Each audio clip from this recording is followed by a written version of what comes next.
prix de la Terre.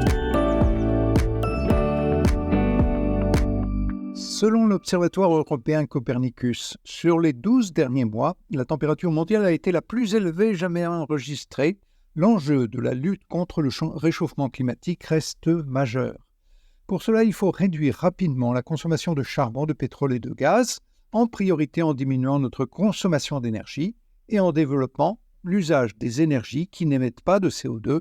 Aujourd'hui, je voudrais parler de l'électricité. En France, en 2023, l'électricité a été produite pour 65% par le nucléaire, 12% par l'hydraulique, 10% par l'éolien, 5% par le solaire, le reste, soit 8%, en majorité avec du gaz.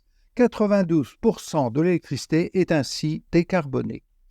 L'électricité décarbonée a un rôle important à jouer pour se substituer aux énergies fossiles.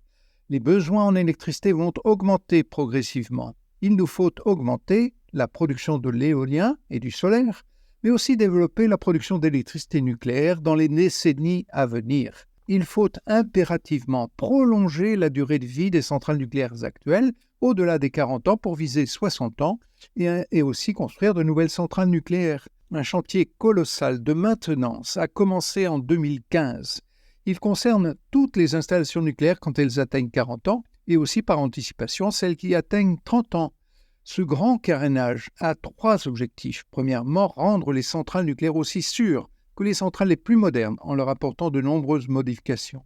Deuxièmement, les rendre résistantes aux changements climatiques extrêmes. Troisièmement, remplacer beaucoup de matériels qui ont pris de l'âge par des matériels neufs et moderniser le contrôle-commande.